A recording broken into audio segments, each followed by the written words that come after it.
तो जिस तरह से आपने ब्रेक से पहले देखा कि हम मुख्तलिफ मेडिकल स्टोर्स और एक ऐसी मार्केट जहाँ पर मेडिसिन्स की दस्तयाबी हर वक्त होती है, लोगों से जाना, दुकानदारों से जाना, मगर ये जो हम हर अरसे बाद ये सुन रहे होते हैं, ये देख रहे होते हैं जब मार्केट्स में जाते हैं कि मेडिसिन्स शॉर्ट हो गई है, किल्लत हो गई है, कई वजूहात है।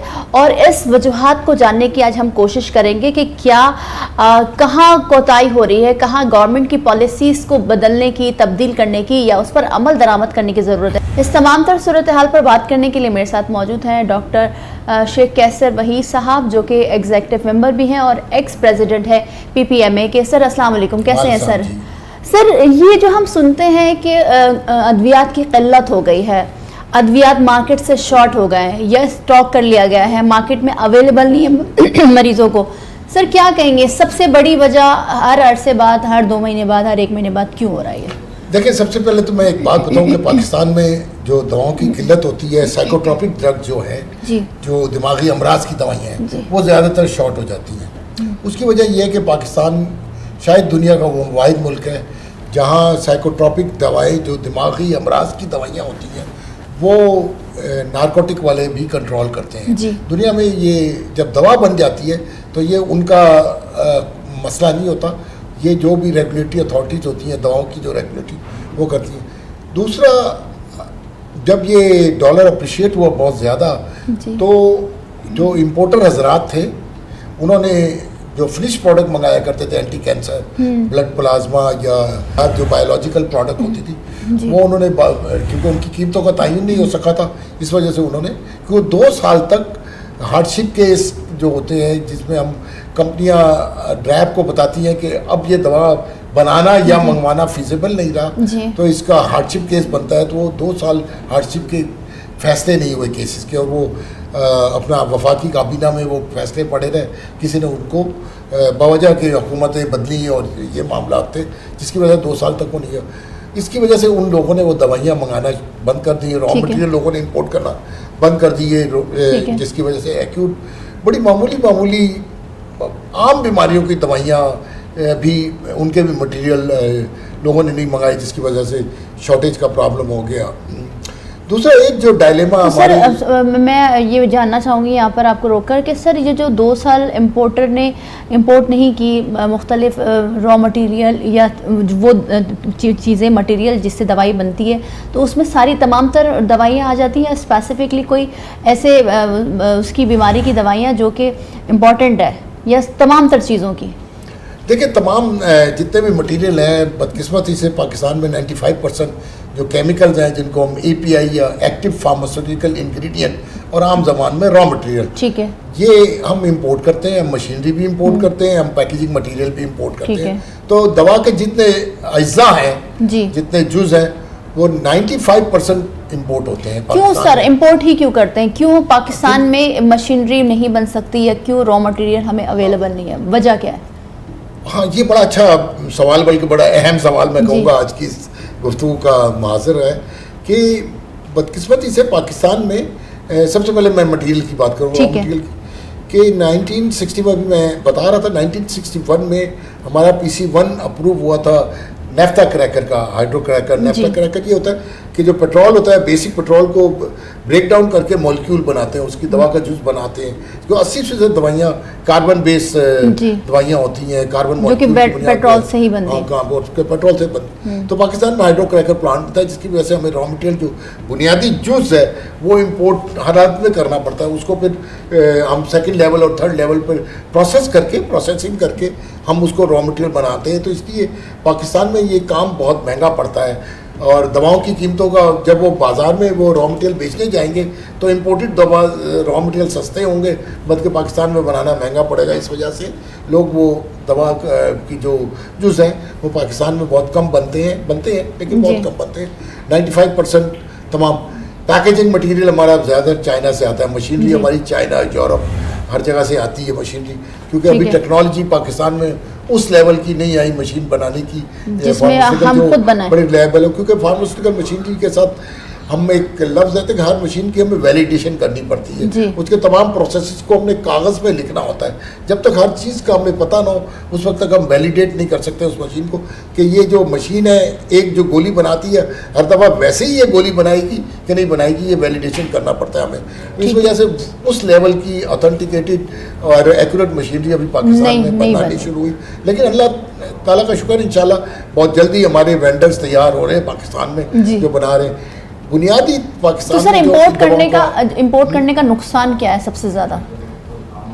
हम डिपेंडेंट हैं, बाहर के मुल्कों के लिए हम डिपेंडेंट हैं। सबसे बड़ी बात है कि हम डिपेंडेंट हैं। अब अभी आप ये देखें, आज से कोई 5-7 साल पहले हुकूमत ने इंडिया से रॉ मटेरियल इंपोर्ट करने को पाबंदी लगा दी थी। एक क़यामत मच गई थी, क़यामत सोहरा मंजर था पाकिस्तान में दवाओं का। पर दूसरा जो सबसे अहम है जो हुकूमत वक्त अब हालात चेंज हो जाएंगे क्योंकि मौजूदा हुकूमत ने बड़ा एक अहम स्टेप लिया, मैं उसकी तरफ भी आता हूँ कि हम कुछ दवाओं को कहते हैं लेगेसी प्रोडक्ट। ठीक है, वो बहुत पुरानी 40-50 साल पुरानी उनकी कीमतों का तयन हुआ होता है, वो कीमतें थोड़ी बहुत बढ़ती हैं, लेकिन जब इंटरनेशनल मार्केट में रॉ मटेरियल महंगे हो जाते हैं, डॉलर बहुत ज़्यादा अप्रिशिएट कर जाता है, तो उनके लिए भी वो दवा। तो ये जो लेगेसी प्रोडक्ट होती हैं इसमें जो हम जो नॉर्मल वे में खाते हैं, घर में भी हम खा लेते हैं पैनाडॉल और इस तरह की चीज़ें, वो मेडिसिन शामिल होती हैं सर इसमें? उस तरह की कई चीज़ें ठीक है। जैसे एक मिसाल, दवा का हम नाम नहीं लेते नॉर्मली, तो मैं मिसाल दे देता हूँ।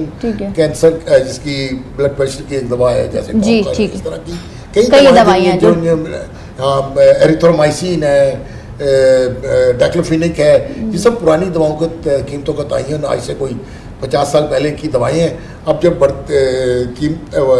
मटीरियल महंगे हो गए, डॉलर बहुत ज़्यादा अप्रिशिएट होगा, जब हमने ये दवा बनाना शुरू की थी या पाकिस्तान में जब ये दवाइयाँ इंट्रोड्यूस हुई थी उस वक्त डॉलर 20 रुपये का या 30 रुपये का होता था, अब 400 रुपये 300 रुपये का हो गया। तो इसकी वजह से कंपनियों के लिए वो लेगेसी प्रोडक्ट को बनाना, मेंटेन करना, मार्केट में सप्लाई करना बड़ा मुश्किल हो गया। ठीक है, तो सर फिर जिस तरह से आप बता रहे हैं इंपोर्ट ही हमने करना है, हम अभी उस लेवल पे पहुंचे नहीं जहाँ पर मशीनरी बने या तो मॉलिक्यूल जिसकी आप बात कर रहे हैं और वो तमाम तर चीज़ें जो मशीनरी इस्तेमाल होती है मेडिसिन बनाने के लिए इंपोर्ट लाजमी करना आता है।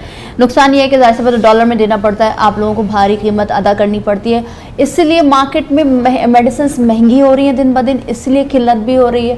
तो अभी जो शॉर्टेज हुई है उसकी सबसे मेन वजह क्या कहेंगे आप इसको? हुकूमत का वक्त पे फैसला ना करना। जी देखें, कीमतों ड्रग एक्ट 1976 की क्लॉज 12 के तहत वफाकी हुकूमत के पास अख्तियार है दवाओं की कीमतों का तयन करना। एक छोटी छोटी दवा, आम दवा की कीमत का तयन वफाकी हुकूमत करती है, जिसकी वजह से ऑब्वियसली वफाकी हुकूमत के पास ना वो टाइम होता है, ना वो एक्यूमेंट होता है कि भाई वो दवाओं, एक एक दवा, छोटी छोटी दवाओं के कीमतों का तयन करें। इसके लिए PRC committee, public price committee, recommendatory committee बनी हुई है ड्रग रेगुलेटरी अथॉरिटी में। वो रिकमेंडेड भेजते हैं, वो रिकमेंडेशन भेजते हैं तो कैबिनेट डिवीज़न में वो फाइल 2-2 साल पड़ी रहती है, कैबिनेट के पास टाइम नहीं होता फैसला करने का। इसकी वजह से मार्केट में वो जब एक गैप आ जाता है चीज़ों का, उसकी वजह से शॉर्टेजेस हो जाती है।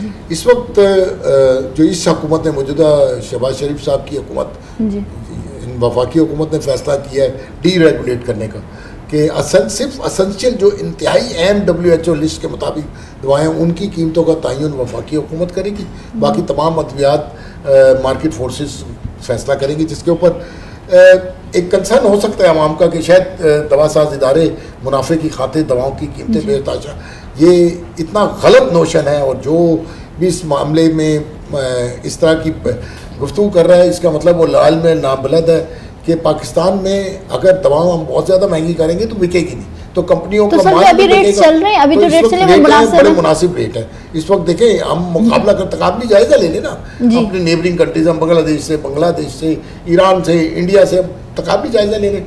पाकिस्तान की 60% अद्वियात उन तमाम मुल्कों से सस्ती हैं, तो हम ये क्यों नहीं कहते कि पाकिस्तान में जो दवाएँ हैं, कितने फ़ीसद दवाएँ हमारी इंडिया में जहाँ रॉ मटेरियल बनता है, पैकेजिंग मटीरियल और ये मशीनरी भी उनकी अपनी है, वहाँ कई दवाएं ऐसी हैं जो हमसे महंगी हैं आज महंगी।